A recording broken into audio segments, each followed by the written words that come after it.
Hi everyone, my name is Tanner Montgomery. Today I'll be talking to you about Chapter 9, group processes, but more importantly, leadership in groups. A couple terms for you guys. A group, defined in the social psychology sense, is two or more people who interact and influence one another in order to meet their needs and goals. A process is a series of actions or steps taken in order to achieve a particular end. And group processes are how an organization's members work together to get things done.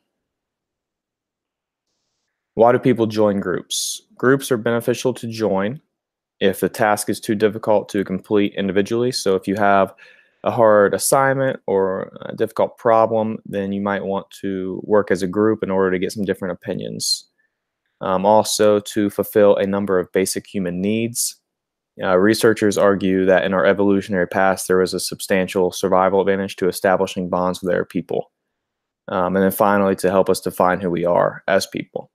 Um, Groups kind of provide a lens through which we can understand the society and our place in it. You see student athletes walking around campus with maybe their team's hoodie on, or you see other students that are involved in fraternities and sororities, and those kind of just help you figure out who you are as a person. Leadership in groups. So again, the central concept I chose to discuss today is leadership in groups. To lead is to guide someone or something along the way. And a leader is the person who leads or commands a group, organization, or country. So if you're a leader of a group, then you are pretty much directing the operation, activity, and performance of the group. A couple current events, real world examples of leadership. Um, President Trump. President Trump makes the decisions for the United States. He pretty much leads, commands the country. Anything he says goes. If you guys have also been watching any football games recently or have attended a football game in the past, you might have noticed the coin toss before the game. Usually 2 to 4 players for each team will help decide who gets to start the game with the football and which direction they want to play.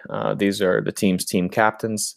Being a team captain also includes several other jobs, which might include responsibility for strategy and teamwork while the game is in progress on the field. Team captains are chosen by their teammates based off valuable characteristics and qualities that the team captains possess. And we will discuss leadership and personality traits later in this presentation.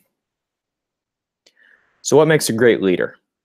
One of the best known answers to this question is the great person theory, which is named after me. Just kidding, but on a serious note, the great person theory is the idea that certain key personality traits make a person a good leader, regardless of the situation in which they are leading. And this theory has kind of allowed people to dive in and try to figure out which personality traits make someone an effective leader. Leadership and personality. People with all different personality types can become successful leaders. Obviously, there's no set in stone set of personality traits that a leader has to possess. However, compared to non-leaders, leaders tend to be only slightly more intelligent, extroverted, charismatic, open to new experiences, confident, and assertive. And then going back to our current events and real-world examples slide, I would say both President Trump and team captains display these common personality traits for the leaders.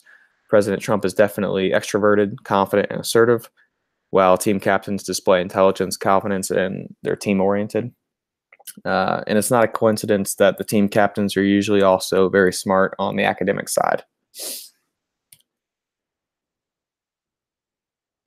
Leadership styles.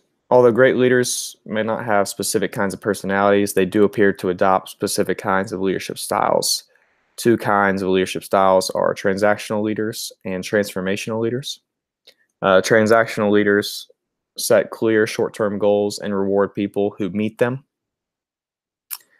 On the other hand, transformational leaders inspire followers to focus on common long-term goals.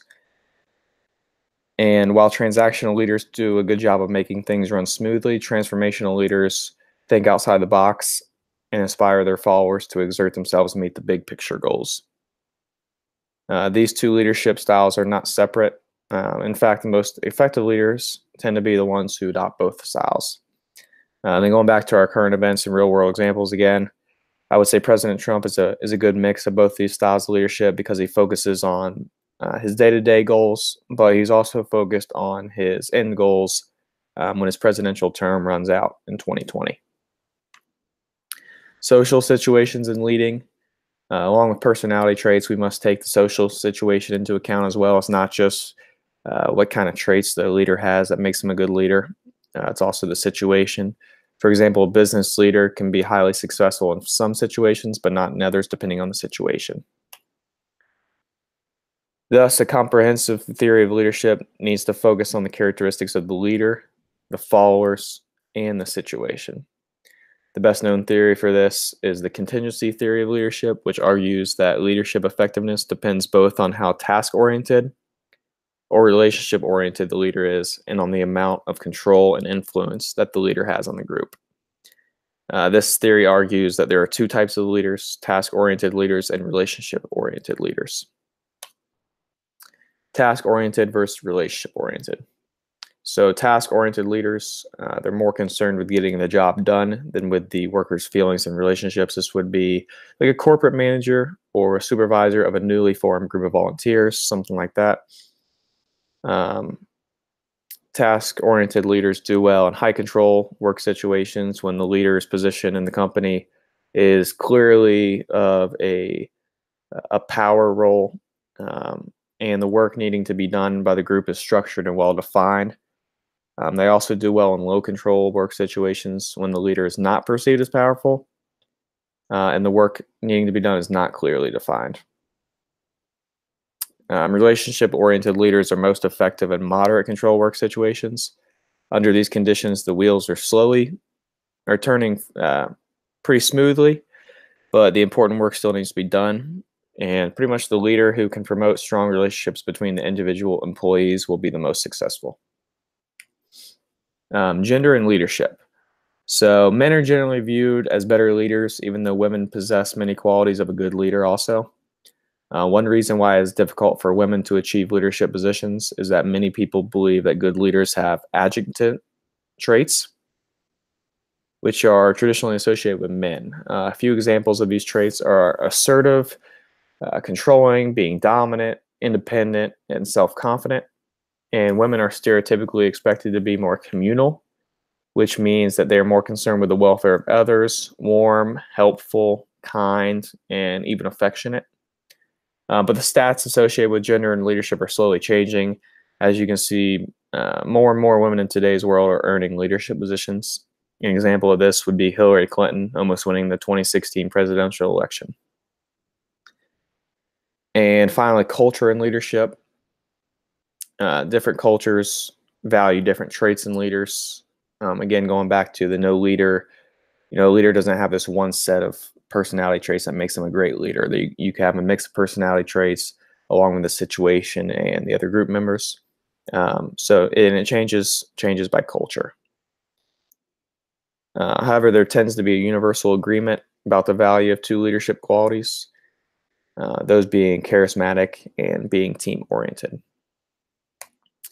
That's all on my presentation about leadership in groups. I hope you learned a lot from this presentation, and thank you for your time.